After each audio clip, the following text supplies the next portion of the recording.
Dicen que el fuego, cuando arde en silencio, no destruye, ilumina. Así fue el fuego que nació en el corazón de un niño catalán llamado Antonio María Claret, en el pequeño pueblo de Salán, entre montañas de piedra y cielo azul. Era el 23 de diciembre del año 1807, cuando la nieve cubría los tejados y las campanas anunciaban la llegada de la Navidad. Su padre, Juan Claret, era tejedor de oficio y hombre de profunda fe. Su madre, Josefa, una mujer de alma contemplativa, pasaba las tardes rezando el rosario junto a la chimenea. En aquel hogar humilde, la oración era el lenguaje diario y el trabajo una forma de alabanza. El niño creció entre los sonidos del telar y las plegarias, aprendiendo que cada hilo podía ser una ofrenda a Dios. Desde muy pequeño, Antonio mostró una sensibilidad extraordinaria. Mientras otros niños jugaban en las calles, él prefería retirarse a la iglesia del pueblo. Allí, frente al altar, quedaba absorto, como si escuchara una voz que los demás no oían. A veces lo encontraban de rodillas, inmóvil, con los ojos fijos en el sagrario. Cuando le preguntaban qué hacía, respondía con una sencillez desconcertante: estoy hablando con quien me aman. Aquellas palabras, que a muchos parecían inocentes, eran ya profecía. Su infancia estuvo marcada por una mezcla de ternura y austeridad. Ayudaba a su padre en el telar, aprendiendo el arte de entrelazar hilos con paciencia y precisión. Pero su mente estaba en otro lugar. Decía que cada hilo le recordaba los caminos de Dios entrelazados con los del hombre. El alma, anotaría años más tarde, es un tejido que solo la gracia puede completar. Era un niño inquieto, curioso, observador. Le fascinaban los libros de los santos y los misterios de la naturaleza.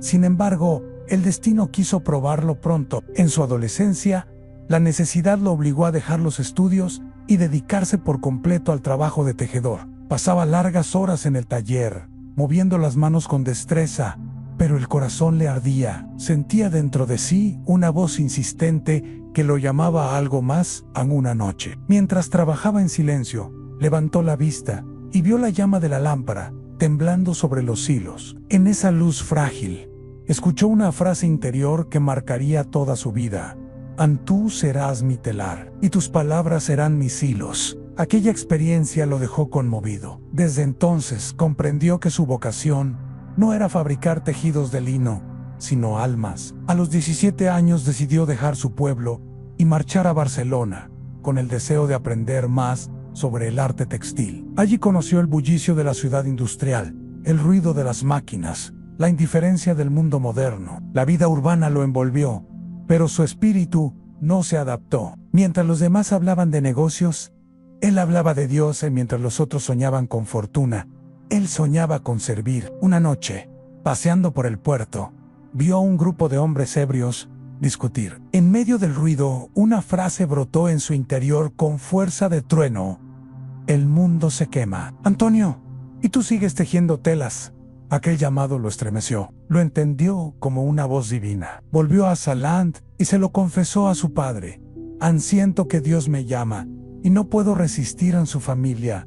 Aunque sorprendida, lo apoyó. Poco después, ingresó en el seminario de Vic, decidido a hacerse sacerdote. Desde el primer día, su vida cambió por completo. Era el más disciplinado, el más orante, el más silencioso. Dormía poco, ayunaba con frecuencia y pasaba largas horas en meditación. Su alma ardía por dentro, como si cada lectura, cada oración, cada gesto lo acercaran más al fuego de Dios. Durante su formación, experimentó profundas pruebas espirituales. En los momentos de sequedad, sentía que el silencio del cielo lo hería, pero nunca se rindió. Aunque Dios calla, decía, su amor grita en mi corazón. En su ordenación sacerdotal llegó en el año 1835, cuando tenía 27 años. En el momento de recibir la unción, sintió, según contaría después, un fuego que le atravesó el pecho. El Espíritu Santo, dijo,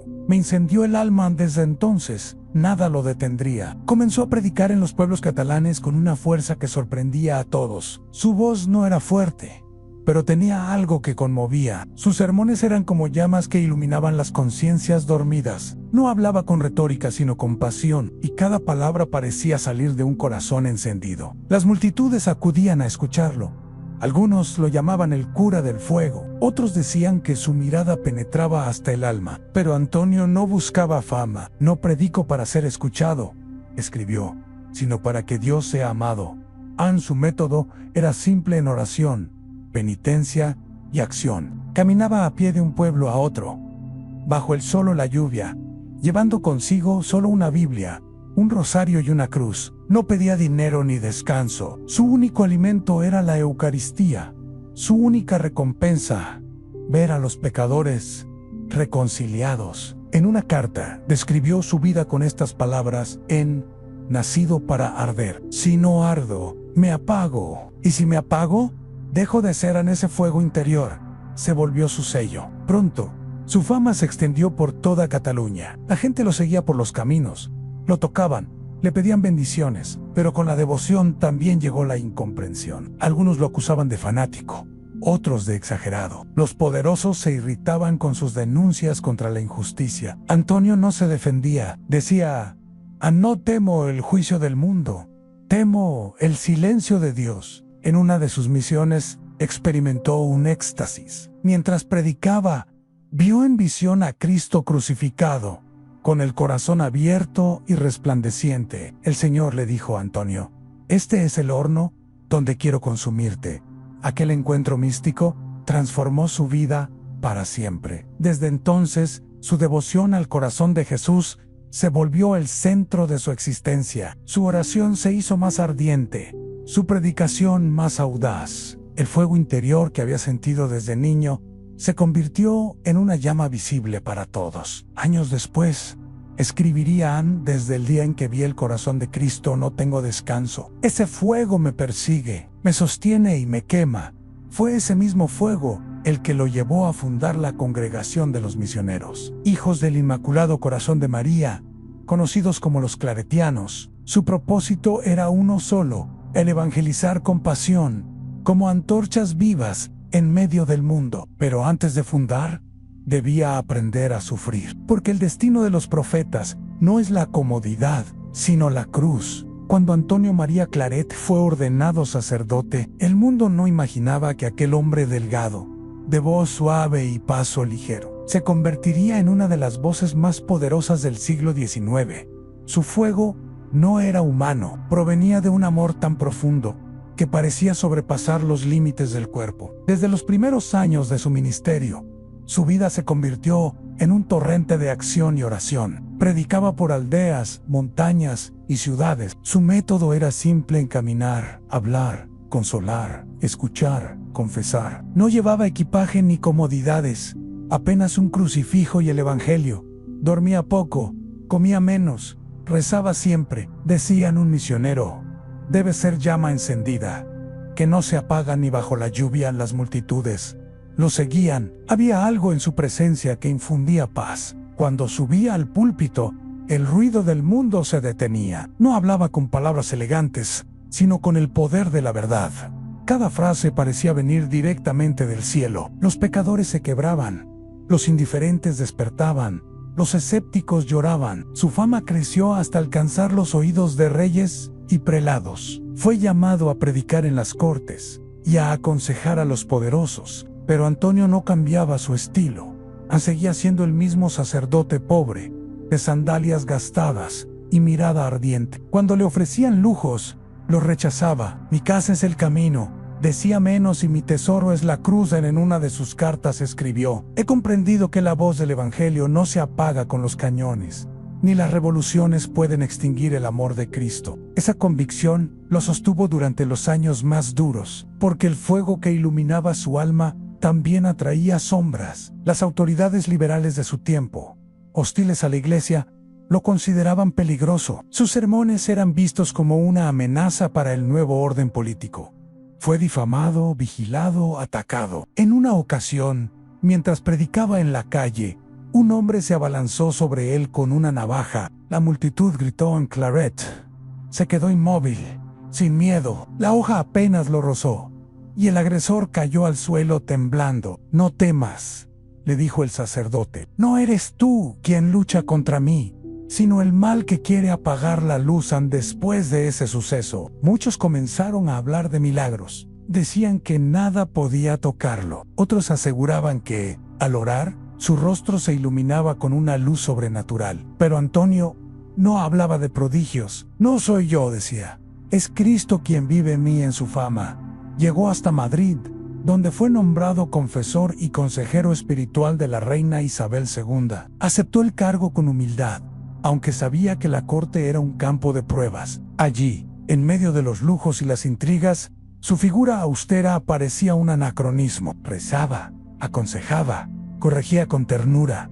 No buscaba favor político, sino conversión. En los salones del palacio, su presencia provocaba respeto y miedo. Los cortesanos lo evitaban, los pobres lo buscaban. Decían que, cuando Claret pasaba, el aire cambiaba. No hablaba mucho, pero su silencio pesaba como una verdad. En aquellos años, experimentó una unión mística cada vez más profunda con el corazón de Cristo. Pasaba noches enteras en oración, y a veces era visto en éxtasis, inmóvil, con lágrimas en los ojos. Sus escritos revelan una intimidad indescriptible con el amor divino. En uno de ellos escribió: «He sentido el corazón de Jesús palpando dentro del mío. Su fuego me consume y su dolor me atraviesa». Era el místico del siglo industrial, el contemplativo en medio de la política, el profeta en el exilio interior. Pero los tiempos cambiaban y la tormenta se acercaba. En 1868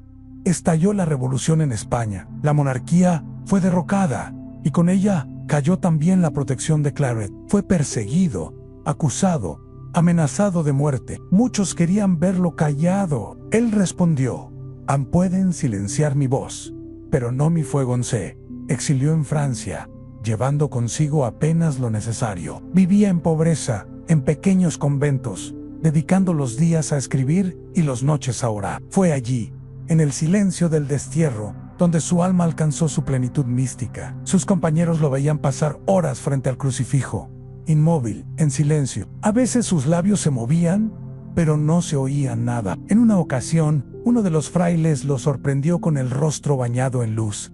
Claret, al notarlo, sonrió y dijo: «No me mires a mí, mira a aquel que brilla en mí». Durante esos años, escribió algunas de las páginas más profundas de la espiritualidad moderna. En ellas, hablaba del corazón que arde en silencio, del amor que se deja herir, del fuego que no consume, sino purifica. En cada frase era oración, cada palabra llama. También escribió sobre el futuro de la Iglesia con una claridad que muchos considerarían profética. Predijo tiempos de confusión, pero también de renovación. Vendrán días, anotó, en que el mundo parecerá olvidar a Dios, pero será entonces cuando el Espíritu resurgirá con más fuerza.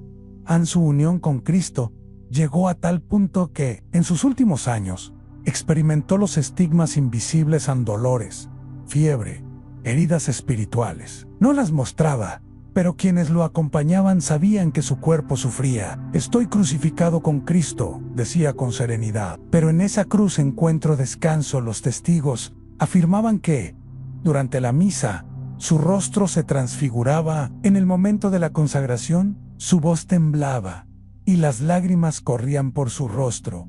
No lloraba de dolor, sino de amor. El altar, decía, es el monte donde arde el corazón del mundo. En una de sus últimas cartas a sus misioneros claretianos, escribió una frase que se volvería lema eterno: «Amad a Cristo y hacedlo amar». Todo lo demás es sombra en su vida, hecha de viajes, cansancio y persecución. Era ya una sola llama. No había en el espacio para el miedo ni para la duda. Quienes lo veían en sus últimos días decían que parecía vivir entre dos mundos, en uno visible, otro eterno. Su cuerpo se debilitaba, pero su mirada seguía ardiendo. Decía que el fuego de Dios no envejece. «Mi corazón», confesó una noche, «no late, arde».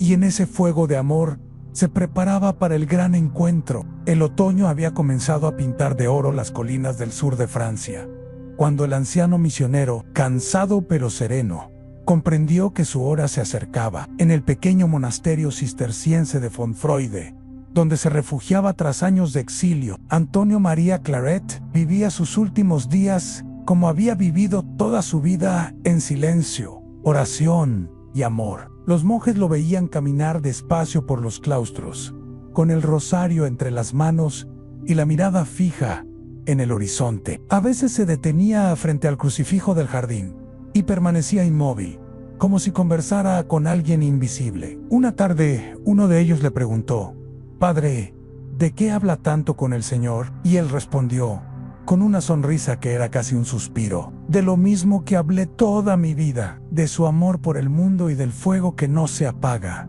Su cuerpo estaba débil. Las enfermedades del camino, las fatigas, las persecuciones, el frío del exilio, habían dejado huellas profundas, pero su espíritu ardía con más fuerza que nunca. El fuego del cielo decía: «No necesita cuerpo para arder». Aquel monasterio, silencioso y apartado, se convirtió en su último púlpito. Allí escribió sus últimas páginas, llenas de claridad y ternura. En una de ellas anotó: «He amado a Cristo con todo mi corazón, y si 1000 vidas tuviera, 1000 vidas le darían los monjes que lo cuidaban».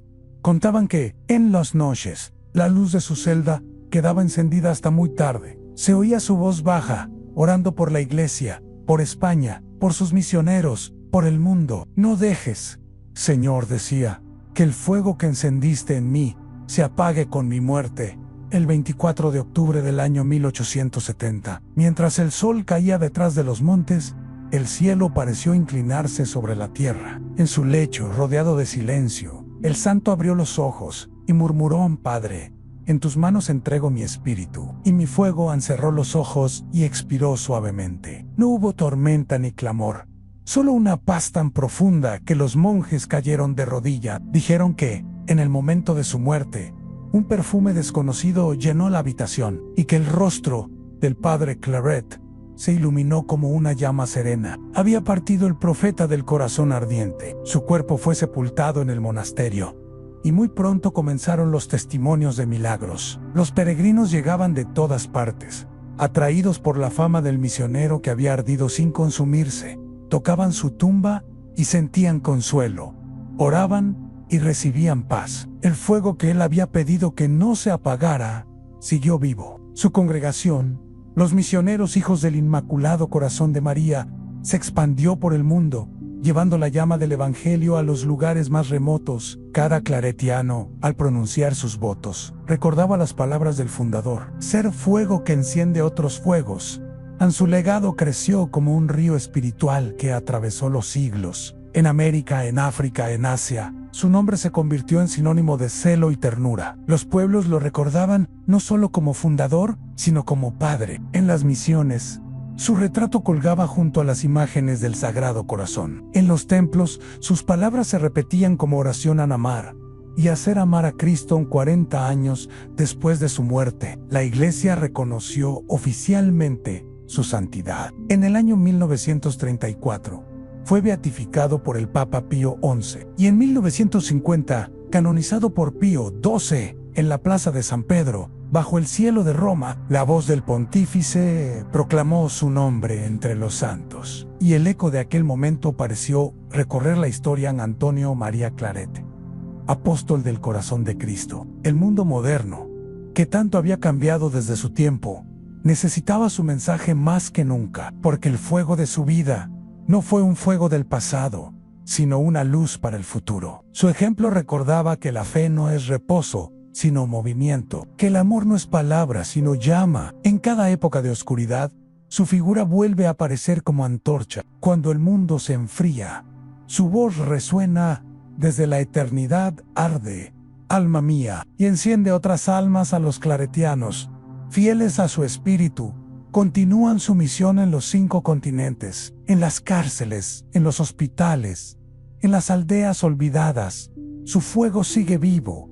Donde hay dolor, consuelan. Donde hay tinieblas, iluminan. Donde hay silencio, pronuncian su palabra. Dicen que en el convento donde murió, el aire aún conserva un perfume leve, mezcla de incienso y cera, y que, al caer la tarde, cuando el sol toca las piedras antiguas, la luz adopta un tono de fuego suave, como si la memoria del santo siguiera ardiendo. Su epitafio, escrito en latín sobre una losa sencilla, resume su vida entera: «Amavet et arsit», amó y ardió. Hoy, más de un siglo después, Su nombre sigue vivo en la memoria de la Iglesia como símbolo de pasión, inteligencia y santidad. En un mundo que a menudo teme al amor verdadero, su ejemplo recuerda que solo el fuego del corazón puede transformar la historia. Y así, entre los ecos del tiempo, la voz del profeta parece aún resonar: he nacido para arder. El amor es mi llama,